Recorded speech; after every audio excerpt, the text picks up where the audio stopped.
Chapter 5 Neighbor Boy. The next morning, right after Papa left for work, a big yellow moving van backed into the driveway of the new home next door. Me and Caleb could hardly wait to get through with breakfast and out to our favorite spot by the side of the garage where we could watch our new neighbors arrive. It was hot for so early in the day, but we just leaned back against the garage and didn't pay any attention to the heat. Around the corner, the screen door banged, and in a minute, Petunia appeared. At least her head appeared, sticking around the corner from the shade.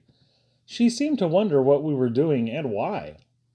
Then Weenie's head popped out about a foot and a half below Petunia's. Weenie was looking up and must have had an interesting view of Petunia's chin. He waited for her to decide where to go. Petunia yawned and came on around to us, nosing between me and Caleb so that we could both scratch her if we decided to. When Petunia found that we were too hot and lazy to even scratch her ears, she shuffled back onto the driveway, sniffed at the sodmen to make sure they weren't carpenters, and ambled off somewhere. Weenie trotted behind, glad to be going anywhere with his idol.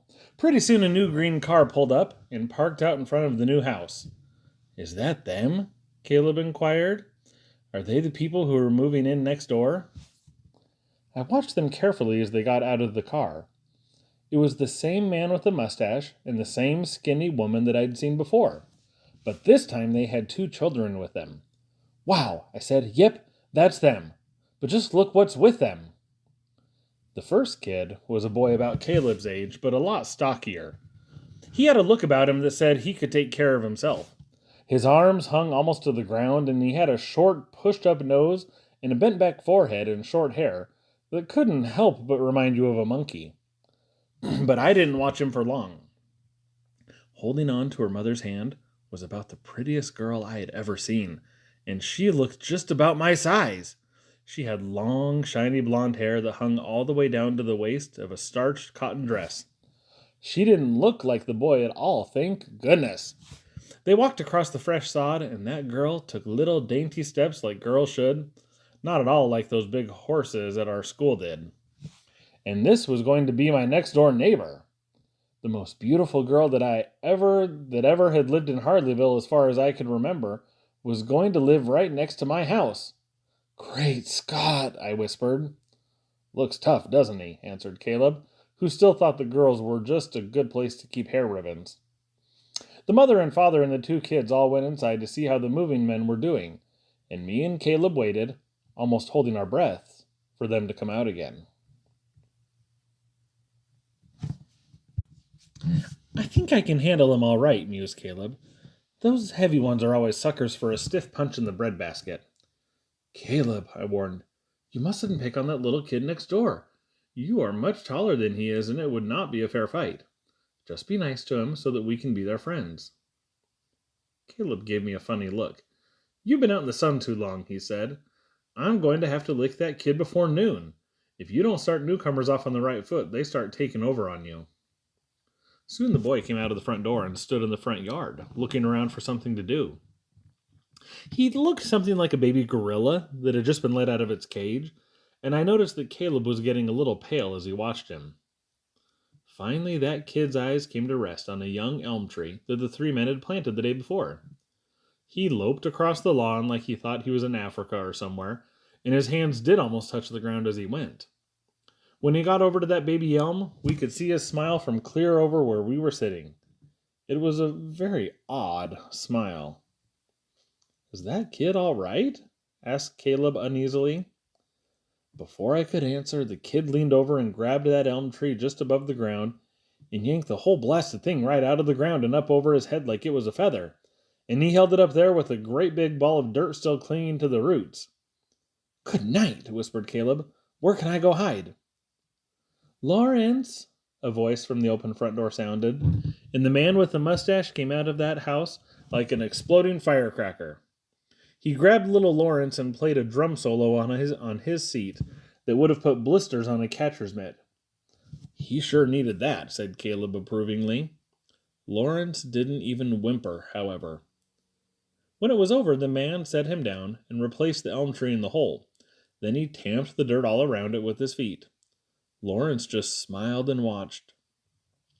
The man with the mustache said some more things to him and pointed to the elm tree as he said them, before going back inside the house. Soon as he was gone, Lawrence pulled that poor elm tree out of the ground again, like he was plucking a radish, and this time he busted it square in half over his knee, sneering in the direction of the house as he finished the job. Caleb looked over at me. I never remembered seeing Caleb look like that before. His mouth looked sick, and his eyes didn't have any shine to them at all. "What'll I do?" he begged me. "Where'll I go?" "Just sit tight," I cautioned him. "Take it easy."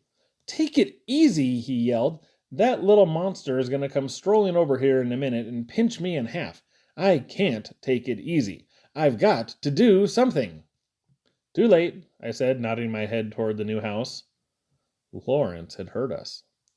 After he had finished destroying the elm tree, he looked round and spied us leaning up against the garage wall. For a minute, he just stood there and stared at us. He looked like he wasn't sure whether we were supposed to be broken over his knee like that elm tree, or peeled and eaten like a banana. He leaned over and picked up something from the ground. "See you around, bud," said Caleb, starting around the corner of the garage. But that rock caught him just above the knee of his right leg. "Throws real good, too, doesn't he?" remarked Caleb as he limped back to where I still leaned against the garage. "Pretty fair," I agreed. "Don't worry, Caleb, I'll protect you." I added, "Hey, you!" I yelled at him over the hedge. "Come here!" I said it as tough as I knew how. Lawrence stared at me suspiciously for a second. Then he picked up the old piece of 2x4 that had started all the trouble the day before. He walked up to the hedge, parted it with both hands, and looked at me. "Well, so long, bud," said Caleb, disappearing around the corner of the garage. Lawrence stayed by the hedge and waited for me to do something. I spat viciously into the gravel and slowly plucked a grass stalk to chew. "I said come here, buddy, and I meant come here," I said quietly, lowering my eyes to slits. When he got closer, I could tell that I was at least a head taller. Lawrence came right up to me as I sat there. I didn't look at him. I just stared out over his front lawn. "That was my brother you hit with that rock," I began. He just grinned and stood there in the driveway. I watched him out of the corner of my eye. "I don't like people to go around hitting my brother with rocks. I don't like it, see?" That's when he clouded me with the 2x4. "Are you all right, bud?" inquired Caleb. He was propping me back up against the garage, and I could feel a great big tight lump forming on my forehead. "Yeah, I'm all right," I said, trying to see through the haze that had suddenly come between our house and the one next door. "Where'd he go?" I asked Caleb. "He beat it back to his house right after he hit you," said Caleb. "I was watching through the garage window. I wanted to watch you take him." Just then we heard a screen door slam, and the man with the mustache came barreling up to the hedge. The way he stood there looking over at us made his mustache look like it grew right up out of the hedge and into his nose. "You two," he shouted at me and Caleb, "had better not hit Lawrence with sticks again. You hear me? You two bother him again, and I'll call a policeman and have you put in jail. And I'll tell your papa, too." You could tell by the way he said it that he thought telling your papa was much worse than going to jail. Me and Caleb just froze there, with our eyes bugged out, while that man let us have it. "And," he shouted, "don't go breaking any more of my elm trees." "We didn't," I started to say, but the mustache and the man on the other end of it were steaming back to the new house. "Little Lawrence is smart, too," Caleb said respectfully. "Not only is he smart, he is the biggest liar in Harleyville since you won the championship," I answered. To say that we kept away from our new neighbors for the next few days is putting it mildly. Lawrence had really put the buffalo on me and Caleb.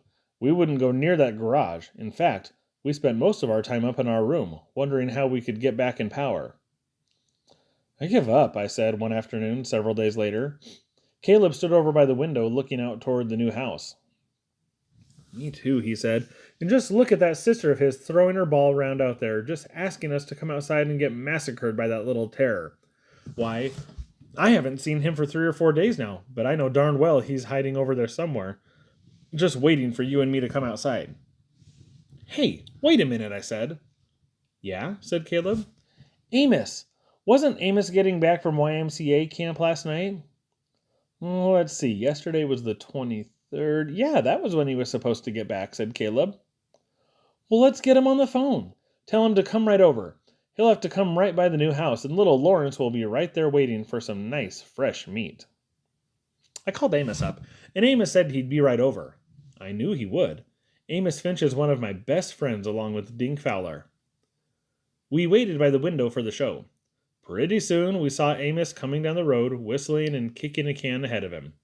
That pretty girl heard him too and came right out to see who it was. Now he'll get it, I told Caleb. But Lawrence didn't jump out from the bushes with a rock or anything, like I'd hoped he would. Where'd he go? Asked Caleb. I don't know, I answered. And Amos and that pretty girl played ball together for most of the morning. I could have shot myself. Come on, let's go, I said finally. Me and Caleb made our way to the side yard where Amos and that girl were playing. I've got to go inside now, Amos, she was saying, but I can come out for a while after supper. She smiled at him and ignored us before disappearing inside the house. Amos strolled over like the cat that had swallowed the canary. That's my new girl, he announced proudly. Some looker, huh? She tell you about her brother yet? I asked him. She doesn't have a brother, Amos replied. That's what you think, said Caleb. Just wait until you meet Lawrence. Oh, you mean Lawrence, said Amos. She told me about him. She hates him. He's her cousin from St. Louis. Just visited her for a few days. She's been bored sick ever since he left. You should have helped her kill some time, Bud, said Amos, winking at me.